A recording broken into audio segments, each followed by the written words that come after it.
Well, we don't have anyone else in the waiting room now. So Linda Tilton, if you'd like to start, I think you're good to go. Thank you, Charlotte. Mhm.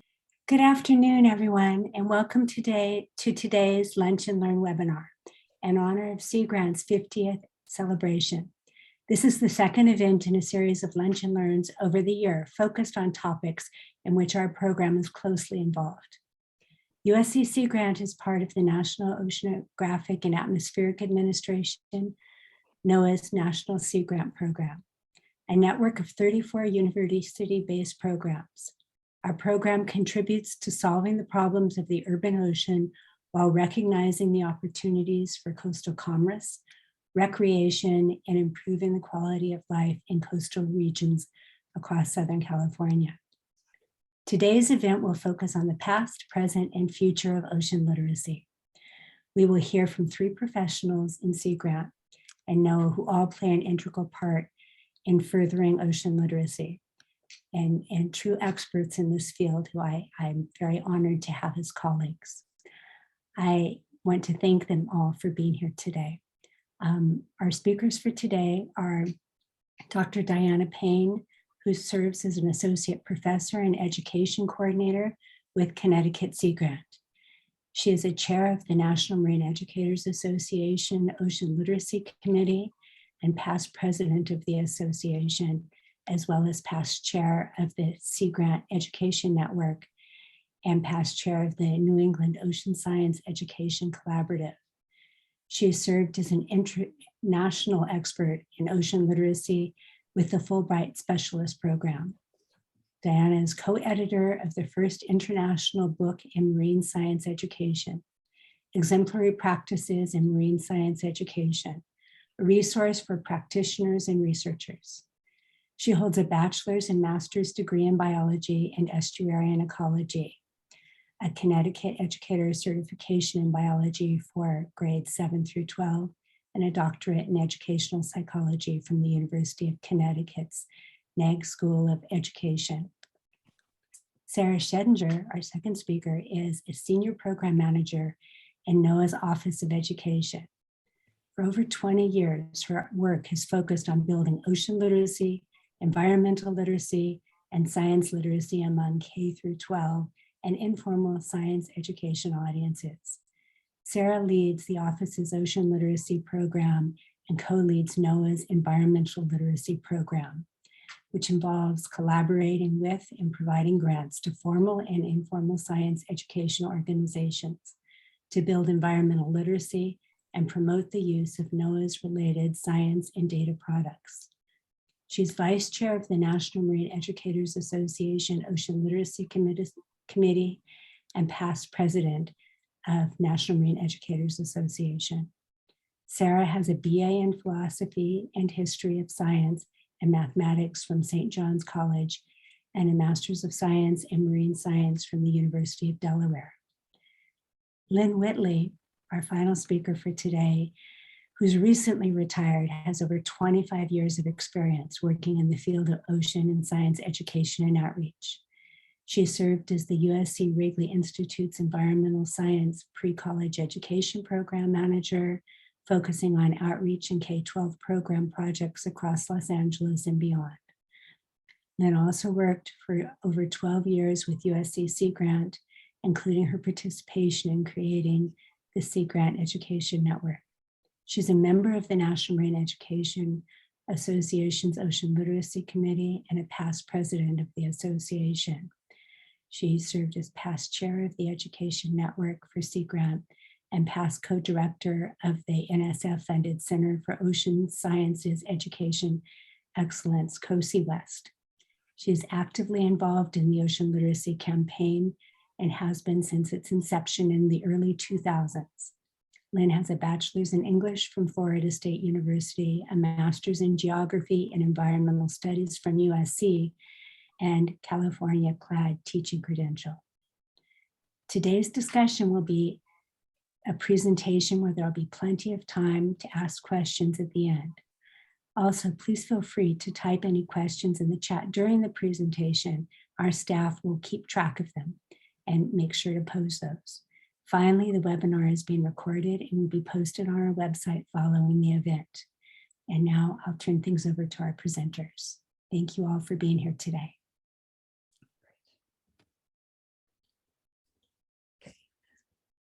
There we go. Well, thank you, Linda, for our backgrounds and our information. We're going to go in our own order.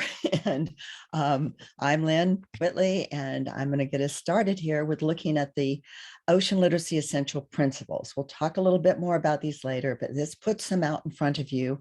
And there have been a few minor updates to some of the fundamental concepts since the first guide was published in 2005. Next slide, please. So why is there a campaign for ocean literacy, and why did we define it and develop what we're going to be introducing to you, some of you, as the framework? So here are 3 reasons at the time why representatives from National Geographic, National Marine Education, Educators Association, Centers for Ocean Science Education Excellence, COSE, Sea Grant, the College of Exploration, and NOAA began working together in 2004 to define what everyone ought to know about ocean sciences by the end of high school in order to be science literate. And you can't be science literate unless you're ocean literate. And I would also add that this came from teachers. Teachers who were willing to teach more about the ocean, but said, what do you want us to teach? That was our challenge. I'm also going to add too, that one of the other reasons behind this is that, as you all well know, the ocean is a defining feature of our blue planet, and all life, including our own, exists because of the ocean. Our lives depend on it now and forever, on the health of the ocean, and understanding the ocean is essential to comprehending and protecting this planet on which we live. So the Ocean Literacy Framework presents a vision of an ocean literate society and outlines the knowledge required to be considered ocean literate. So that's what we were after. Next slide, please. So the response to the challenge, National Geographic's Oceans for Life project was about early 2000. I think it was published around 2002. And it provided a model for convening a community of educators, scientists, and others who were concerned about the public's lack of knowledge of the ocean's role in their daily lives. It wasn't in the standards. People really hadn't been presented with this information. So there was a lack of knowledge for sure. And many organizations provided the backbone and leadership to ensure that the process was as inclusive as possible and transparent as possible. And ultimately, the result was a definition for ocean literacy and 7 big ideas, which we call the essential principles. And under those big ideas, at that time, there were 44 fundamental concepts. So reaching consensus was a lot of work, but the process helped ensure that the resulting framework was adopted by many others who weren't involved in that initial development. And the network of organizations involved also ensured the results of our collective efforts will have longevity, has had and will have longevity. Next slide, please. So the 7 essential principles are on the left. You'll see that we're using the word ocean singular, which I know everyone here is very aware of, and we're happy to say it is Ocean Day today. And so we all know it's because there's only one ocean, and we wanted the words to reflect that concept, even though back in that time, it kind of flew against convention. And also, this is really important, is that note that the ocean literacy definition has 3 parts, because understanding alone doesn't make a person ocean literate. One also has to be able to talk about it with others in a meaningful way, and to apply what you know to make responsible decisions about marine resources and the ocean. Next slide, please. So here again are the 7 essential principles that were kind of decided upon over this process that we'll talk about a little bit too.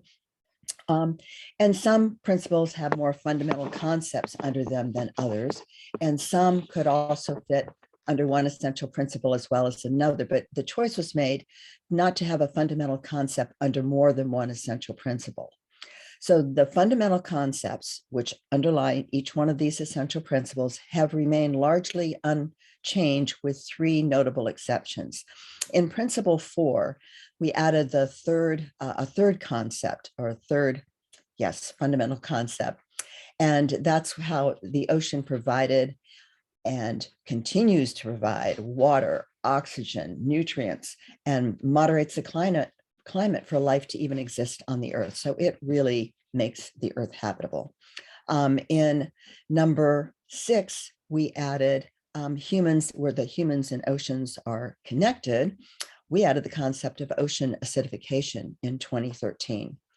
And finally, in 2021, the first concept under number 7, the large ocean is largely unexplored, was slightly revised, and to say that less than 20% of the ocean has been mapped, observed, and explored. It used to say 5%, so that's progress. And the important thing to know is if you have an older version of the guide, much of the content is still very accurate and usable, and these are just a couple of updates in here. So next slide, please. So building on the success of the guide, a large number of people working during an impromptu meeting at NMEA at 2010, the draft framework had come out, and we compiled together in a wonderful way that we did it to get a coordinated response to it, because everything was very terrestrial and it needed a little of ocean. So basically, all the work to develop the principles, the concepts, and then the scope and sequence, which says what they need to know or what people need to understand along the way, and provided this response. It's unfortunately, our community's feedback in the NGSS was not incorporated so much into the life and physical sciences, but it was used to revise the earth and space sciences. So there are ocean pieces in there, which are very important. And the International Ocean Literacy Survey is also a part of this framework. So the guide, the scope and sequence, the alignment, and the survey. And now, of course, on site, as we've also mentioned, is the Handbook for Increasing Ocean Literacy. And there's also translations of the guide. And the link is at the bottom, oceanliteracy.nmea.org. And we invite you to explore that more. So in addition to the guides, that we developed this scope and sequence to kind of conceptually build through the grades, so that these built in the right way, so the students truly understood it. So anyway, that is what we have in the framework. And we talked a little bit now about the handbook. That is exciting that has just come out. And again, all of this is accessible on the NMEA website. And it also provides a home for translations. There are many translations now, and they've made adaptations so that they are culturally and geographically relevant. For example, the Bay of Bengal has things up there. So could I have slide 8, please? So the resources, we're not going to be able to take a deep dive into resources and to go into all the details of each one of the pieces of the framework with this presentation. But if you'd like to learn more about them, or you need a refresher, we have a series of recorded webinars that you can watch. The first will allow you more time to explore the scope and sequence. If you have friends or colleagues in NGSS states, you can share the second one.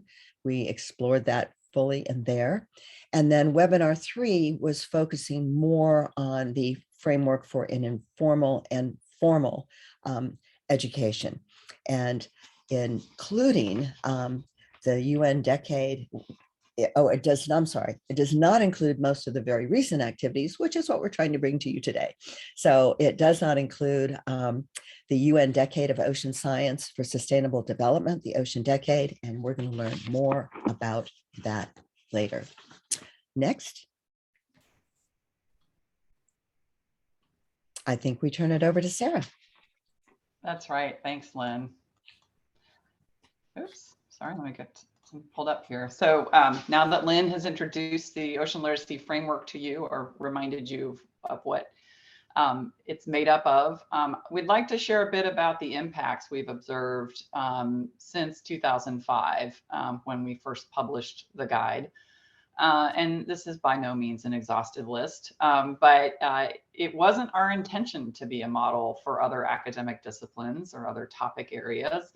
And yet we found within the first year of the guide being published that we saw an effort launched to create a climate literacy framework by colleagues of mine at NOAA and AAAS. And since then, the Ocean Literacy Guide has influenced other groups, resulting in numerous publications. The images on this slide are just a sample of some of the other literacy frameworks modeled on the Ocean Literacy Guide. Each of them, however, includes a definition on the topic, a small number of big ideas that are supported by smaller underlying concepts. So some of the topics include atmospheric science, of course, climate, earth science, energy, estuaries, Great Lakes, Lake Erie, microbial ocean science. There was one recently published on networks a few years ago. Neurosciences has one, and then from some of our international colleagues, the Mediterranean sea literacy was developed. Next slide, please. So in addition to being an unintended model for other disciplines and topics, what else happened in the last 17 years? Well, the guide and the scope and sequence specifically have influenced the content of numerous instructional materials.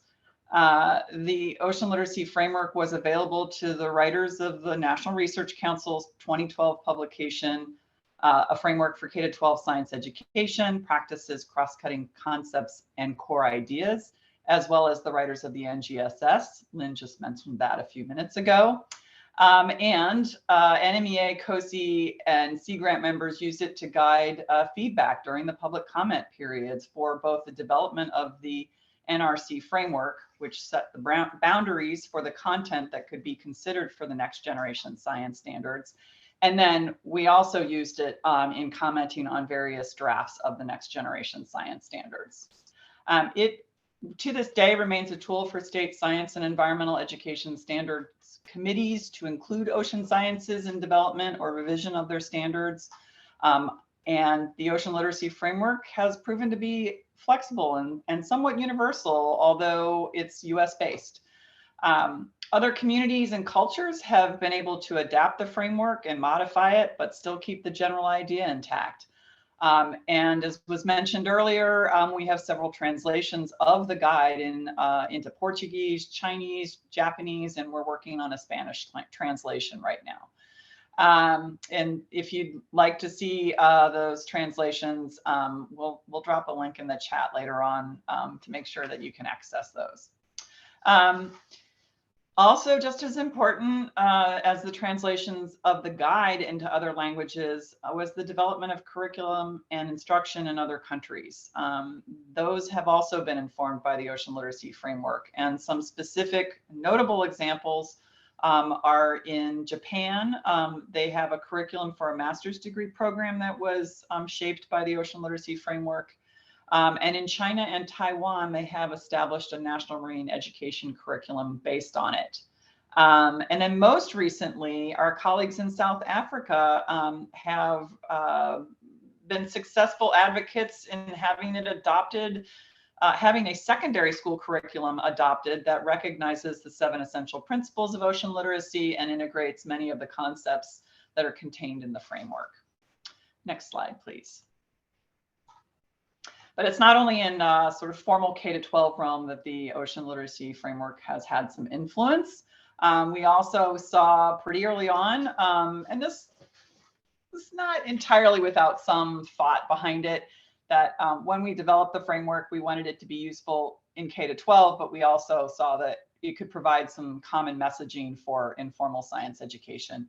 And it's done that. So it influenced the exhibit design of the Sant Ocean Hall, which is in the Smithsonian's National Museum of Natural History in Washington, D.C. The original draft of the Ocean Literacy Framework came out around the time that the plans for the Ocean Hall were in development, and I had colleagues at NOAA who were involved in that process, and they ensured that those principles and concepts were instrumental in the words on the wall and a lot of the themes in their educational materials and their corresponding website. So if you went to the Ocean Hall today, here's a picture from it that's a little bit old, but the exhibit's still there. You can see some examples of the influence. For instance, you'll note that there's a reference to the global ocean there. And I've highlighted a phrase off to the left that says, ocean or oceans. Obviously, we prefer to mention a singular ocean. And right under that, you won't be able to read the words, but it says a single ocean spans Earth, one global system. So these are some of the ways that the actual exhibit has been influenced by the guide and the framework components. And if we could go to the next slide, I'll give an international example that's a little more recent. So this is a picture of one of the galleries within South Korea's National Museum of Ocean Science. And they basically took the framework, the 7 essential principles, all the concepts, and they organized this museum, a multi-story museum around the principles and concepts. So they're woven throughout. The image here is, which was taken from their English language version of their website, is about there being one big ocean with many features, and many of the fundamental concepts under that principle show up in the explanation of that gallery. Next slide, please. And then moving away from exhibits, but still, thinking about informal education and messaging and communications. I don't want you to try and read the words on the slide other than the big ones at the top. These are just images from a guiding document that assists staff at the 15 National Marine Sanctuaries and 2 Marine National Monuments that are within the Office of National Marine Sanctuaries at NOAA. And the guidance helps them integrate ocean literacy principles and concepts into their educational programs and communications. I should also note that they developed similar guidance based on the climate literacy framework. And so everything I'm saying about ocean literacy applies to climate literacy in the sanctuaries programs as well. But all of their programs, not surprisingly, have a thread of ocean literacy in them. So their visitor centers have the principles on the walls for people to see. The school programs incorporate them into their main themes and objectives. Lesson plans that they may be using identify which ocean literacy principles they're meeting, in addition to other relevant standards. And the ocean literacy principles are considered in developing all of their outreach materials. So lastly, I'll just say that sanctuaries educators focus on ocean and climate literacy in the evaluation of their programs. So for example, when they focus on stewardship actions in programs offered by one of the sanctuaries, they link that action to essential principle 6, the inextricable interconnection between humans and the ocean. So if you go to the next slide, please. Got just a couple more examples. So this is one similar kind of thing from the Seattle Aquarium. They infuse the ocean literacy principles and concepts into their mission and messaging plan. Again, don't try to read the words on the right. This is showing how an aquarium has taken the ocean literacy principles and concepts as outcomes and applied a regional filter to them in the messages that they are sending out throughout the visitor experience at the aquarium and in their programs. And then my last example, next slide, please, is from another aquarium in Alaska. And this is from the Alaska Sea Life Center. We have a nice little quote there from one of their key educators. Basically, they took the ocean literacy framework to guide their programs and messaging holistically. So as I understand it, their programming for visitors has elements of the framework woven throughout. It provides themes for their various workshops and school programs, and they even have posters about the 7 essential principles in their on-site classroom. So I'm going to now turn things over to Diana for the next slide, and she's going to talk a little bit more about impacts on the international level. Thank you, Sarah. As both Sarah and Lynn have already mentioned, there was no real intention when we started this campaign for this to take on such a global impact. It's just been amazing. Ocean literacy efforts in the United States just gained attention and just went all across the world. in large part through international participation at such conferences at National Marine Educators Association and other connections that we had. Some of the first ones in 2005 was the International Pacific Marine Educators Network, formed at the NMEA conference in Hawaii. In 2011, the NMEA conference in Boston, the European Marine Science Educators Association, or EMSI, formed. In 2015, at the NMEA conference in Rhode Island, the Asia Marine Educators Association formed. In addition to some of these connections, other organizations formed. Again, in 2015, the Canadian Network for Ocean Education, RELATO, the Latin American Education Network for the Ocean, Latin America and the Caribbean, formed more recently in 2019. Australian efforts were strong in the late 90s and early 2000s, but there's been rather a resurgence of their efforts, and they're going strong again in the Ocean Decade. And Sarah has mentioned that there were major curriculum developments in South Africa. Additionally, there's been the formation of an Ocean Literacy Italia in Italy, and several others, but these are just representations by these logos of some of the more recent ones. Next slide, please. In 2017, UNESCO, United Nations Educational, Scientific, and Cultural Organization, released Ocean Literacy for All, a toolkit. This document connects the ocean literacy essential principles and fundamental concepts with Sustainable Development Goal number 14, which is part of the UN. It states to conserve and sustainably use the ocean, seas, and marine resources for sustainable development. It also includes vignettes featuring perspectives of scientists on the importance of global ocean population that is ocean literate. And this document also shares success stories and several activities aligned to the ocean literacy principles and the UNESCO Sustainable Development Goals. The next item you see here is the Ocean Literacy Portal, which is an online venue for sharing ocean literacy resources and connecting educators and ocean science experts.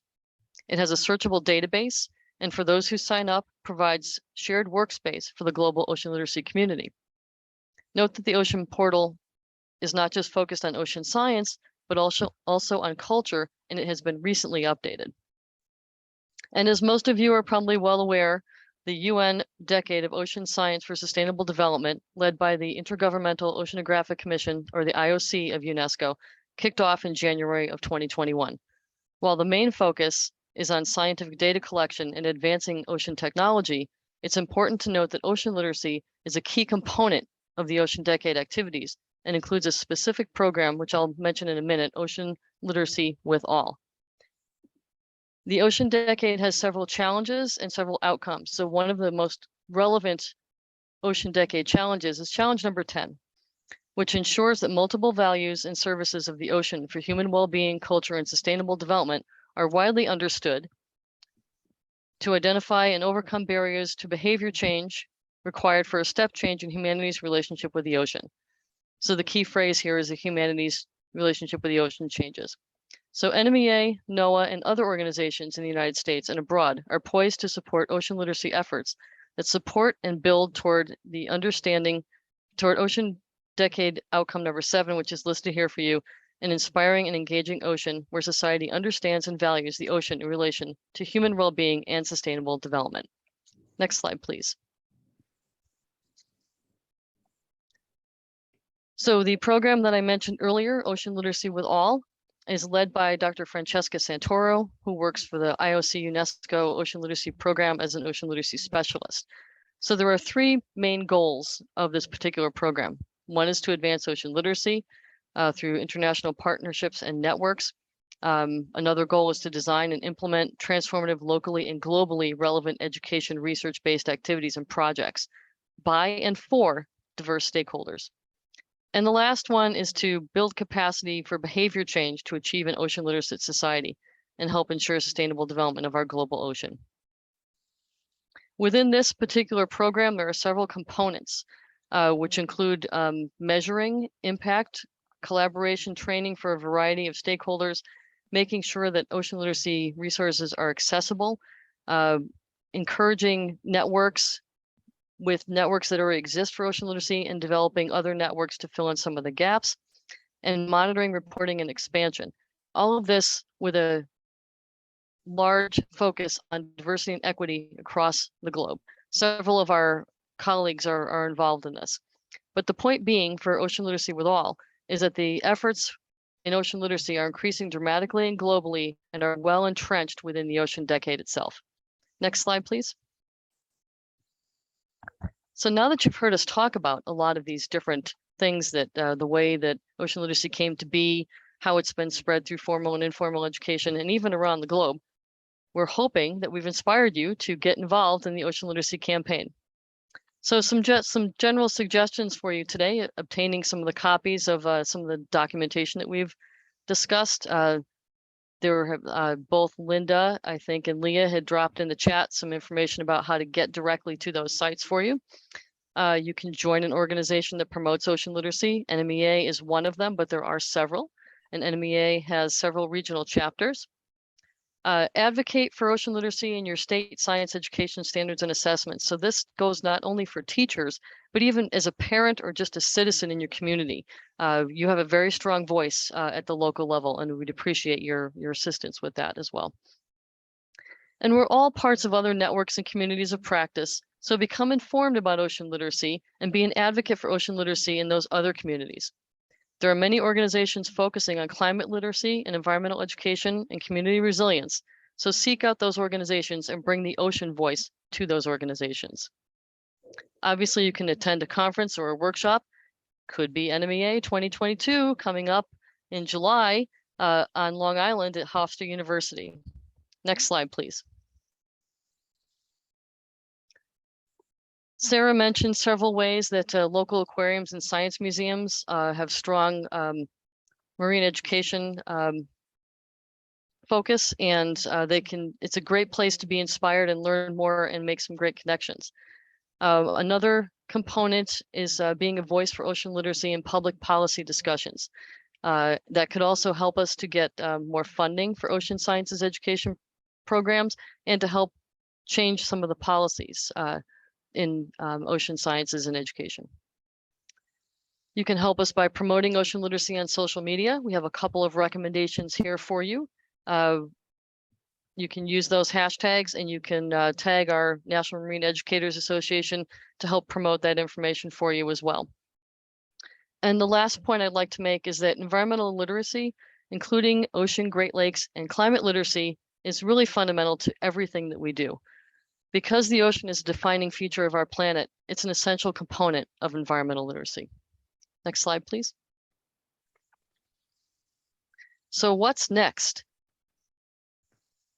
The Ocean Literacy Campaign can only continue with help from people like you. Help us spread the word about ocean literacy by joining local, regional, and national organizations. Again, NMEA 2022 in Long Island, July 9th through 13th. And talk about ocean literacy at other national meetings that you're attending. National Science Teachers Association, NAAE, AGU, ASLO, all of them are appropriate, and a conversation at any of these organizations and their conferences is welcome. As mentioned previously, UNESCO and the IOC are spearheading several programs in support of the UN Decade of Ocean Science for Sustainable Development, including the Ocean Literacy for All Toolkit, the portal, and the UN UN Ocean Science Conference coming up in Lisbon, Portugal, at the end of June, end of this month. There's a lot of things going on, and we are very happy to share this information with you, and we're also very happy to help you stay in touch with us. Next slide, please. And other organizations that are involved with the ocean literacy at local, global, and international levels. Thank you.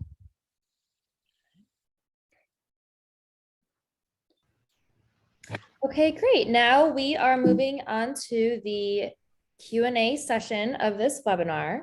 I am going to stop the PowerPoints, and we have our wonderful speakers here. Again, I see some people entering some questions into the chat, but please, if you have any, just feel free to put them in there and then we can address them. So let's start with our first question. Let me see what we have. Okay, so it says it's Great to see ocean literacy incorporated into informal institutions. I wonder if any work has been done specifically to engage early childhood education, both in classrooms and in informal institutions in this regard.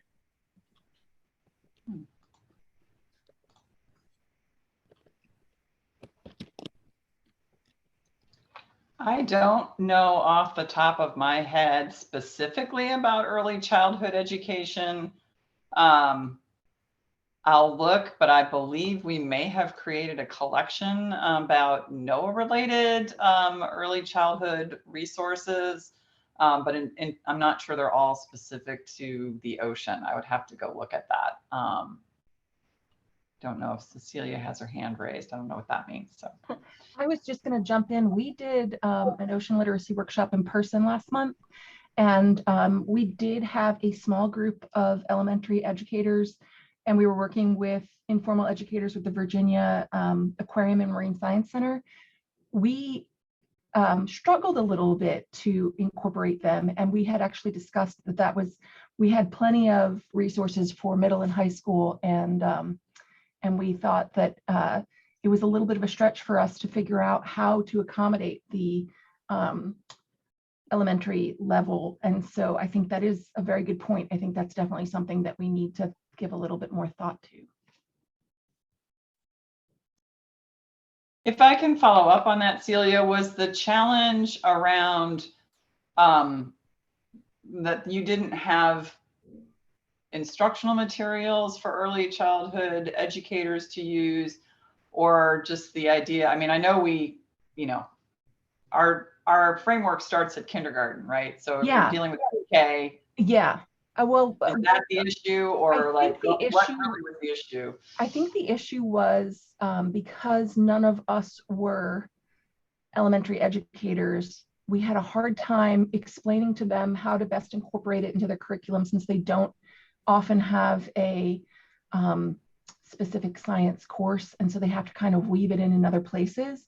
And because none of us who were giving the workshop had ever been elementary educators, I feel like we should be pinging some elementary educators to see if we could sort of pick their brains on how best to mentor other people through weaving that into their curricula. So it was just, you don't realize your shortcomings until the rubber meets the road, and then somebody asks you a question and you're like, oh gosh, I've never had to do that.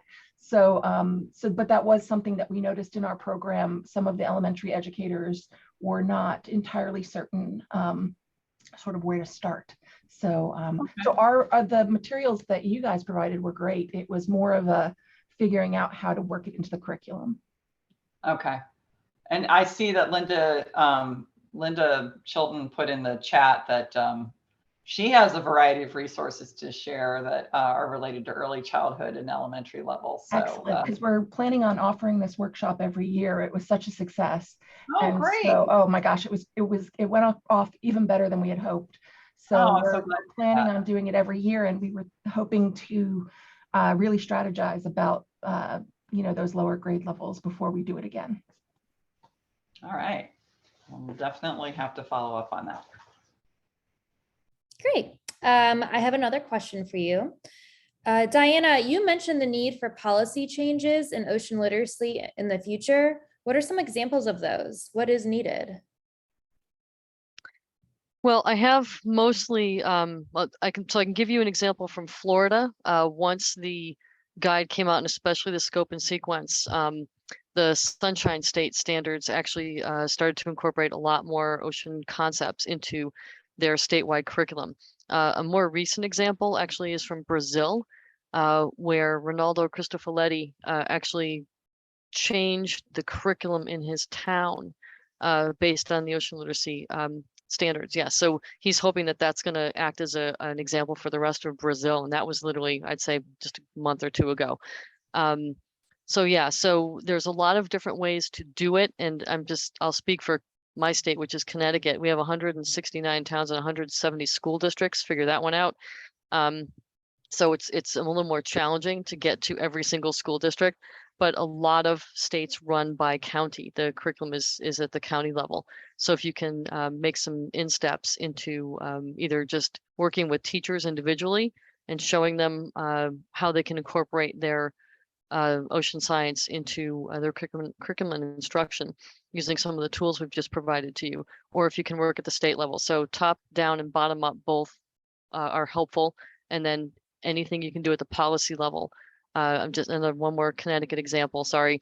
Climate change has just been an item that is now part of the curriculum in the state of Connecticut, which is pretty incredible. And so I was tasked with a group of people in the state to kind of figure out how to build that at the elementary and middle school level with different kinds of resources. So I know it sounds daunting and overwhelming, but it can be done. We have to, I think, all be a little more persistent and creative. Great. Okay, another question we have. Can you all share some stories about how this ocean literacy framework was made? What did it take to create and disseminate the resources that are the backbone of the ocean literacy framework? Well, we all have our stories because we've all been involved in this for a while. Yeah, so I think one of the things that we always like to stress about the development of the framework components is that it was as transparent as possible, that it really did draw on a large number of folks within the ocean sciences and education communities, and that it was iterative, so that we could over time build consensus on what were the essential ideas for people to know about the ocean, and then how do you break that down over the whole K to 12 range, since our focus initially was on changing those standards. I'll let Diana and Lynn share their own stories, but I mean, I'll just give just a little example of the work that went into creating the initial guide that was shared at the 2005 conference at NMEA in Maui. Okay. That work really started, well, it did kind of grow out of that Oceans for Life work in 2002, but we got to work on it in earnest in the fall of 2004 when NOAA, Nat Geo, Sea Grant, and the COSEs got together and said, okay, we're going to do an online workshop. And we did this online workshop over 2 weeks virtually, asynchronously for much of the time. And out of that, we got a draft definition, and we had a whole bunch of ideas for these, what became the essential principles, right? Key ideas were what we called them at the time. And then there was a lot more information about other things that were important for people to know about the ocean. And it took a couple more meetings. One really big one was held at Lawrence Hall of Science several months later to really boil it down to those 7 essential principles. And then the original 44 fundamental concepts that then we had to go back out to the community, share it, get their feedback, sift through all the feedback. There was a team of us that were doing this in the background, and of scientists and educators and other folks. And then, try to address concerns and decide this makes it in, this doesn't. And then it went back out again for additional iterations before we published that brochure the first time. And of course, there were people who came up to it and were like, well, you forgot this, or you got that, and it was we had to explain, no, this is why, that wasn't included, or this was. And I feel like we pretty much got it right, because other than tweaking a few fundamental concepts and having to add ocean acidification in 2013 when that started to really become a big issue, we really not had to change much. So I think we did our jobs well. And even though we didn't probably satisfy everybody, I think we satisfied enough people that they were like, yeah, we got to get behind this. And it took off. So that's my story about at least that piece of the framework. I'll let Diana and Lynn share theirs. Right. Well, My part that, I mean, you covered that beautifully, Sarah. That was, yeah, there was a lot. And I love that, iterative process that we had. But I think for me, part of it too, is just this communal passion, that everyone had and understood the importance, to get this out, and everybody just literally coming together on every level. And I was just going to jump to the NMEA 2010, when all of a sudden we've done all this background work and we have the opportunity we've been looking for. Bingo, the framework is being published, or being put out for comments and stuff. And to me, how we all worked together, it was a little microcosm of how everything happened. We just decided we needed to respond. I was recalling stuff from dear Sharon Walker years ago about having a consistent message. Craig Strang was a big part of this too. And I remember him, I think he was up till about 4 a.m. and this was all at the conference, putting things together. And then we instantly called, here in the middle of a conference, and it's like, hey, we're on. And everybody was able to stop what they were doing, meet together, and take this out so that we had distinct things. We could all respond with the same voice. We could all look at the pieces. Diana, I remember, was jumping, doing backflips, running around. I don't know how she found all these places to copy stuff at those weird hours in the morning, but it was just this whoosh, this is important. This is our moment. And it was the complete integration and the community just in that little microcosm there is working together. And that, to me, is one of the biggest important parts of all of this, has been that constant ability to communicate, and the people that have just been there all along. So it really takes a lot to make a sausage. Diana. Yeah, I remember that conference well in Tennessee. But yeah, it's been an amazing group of folks, just, again, inspired, passionate about what we're doing. So I guess to kind of build on that again, thinking about the formation of IPMEN, the formation of MC. I remember being at a transatlantic ocean literacy conference, the second one in Gothenburg, Sweden in 2014. And we were all talking about, ocean literacy and, should we change principles, things like that.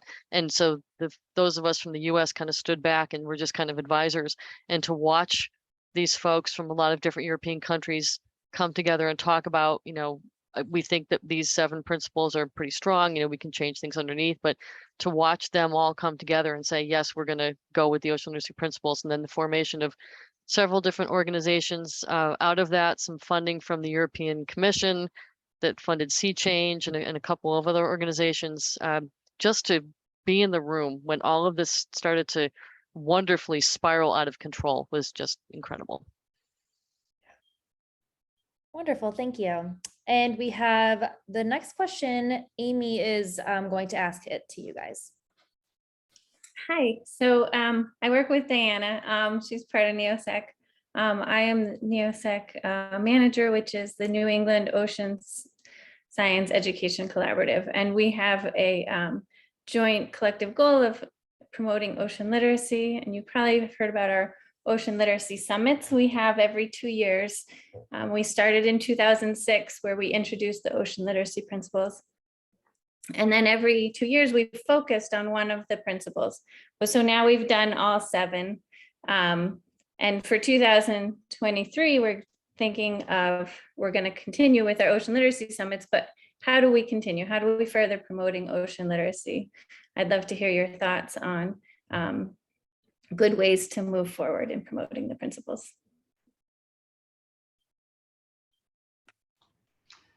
I'm assuming you don't want to start cycling through the principles one by one again. You want to do something different. So, I mean,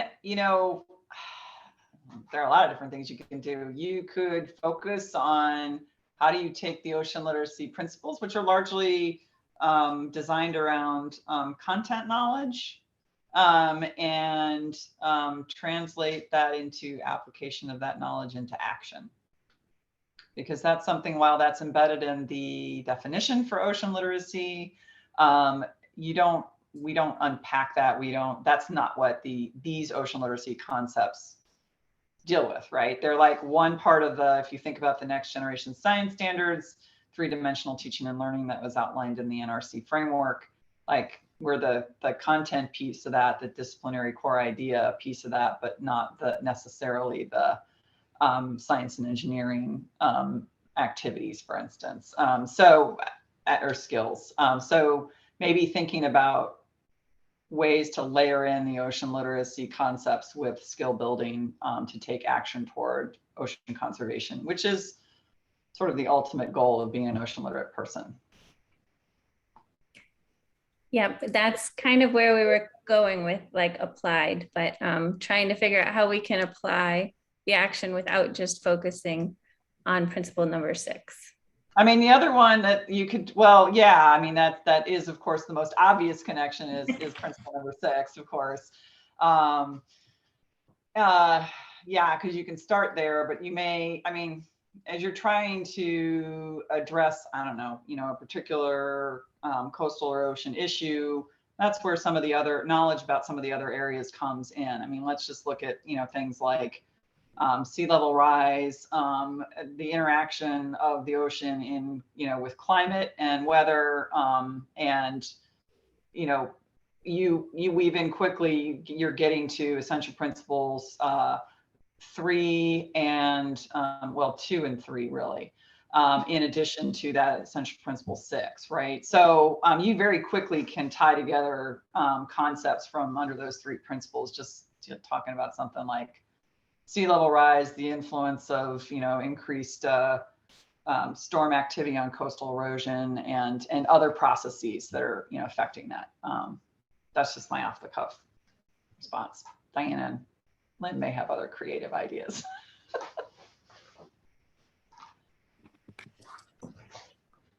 I was going to let you go, Lynn, because Amy's heard a lot of mine, which are greatly echoed in what Sarah just said, because picking a topic and then incorporating, all the different literacies and all different other components was kind of where I was going. But Lynn, do you have any other suggestions?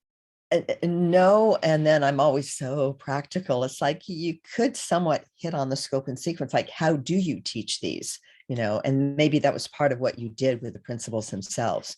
But there's the aspect of how do you get them across to the K-12, would be an area that you could focus on a bit too. But I kind of like what's been put out there already, and there's other ways to be ocean literate. I mean, you could come in from art, you can come in from other avenues. So that would be a suggestion too. Go, Diana. Thank you. I do appreciate this. And I think somehow of applying it and getting beyond just the knowledge of like what it means to become ocean literate would be helpful. Thanks.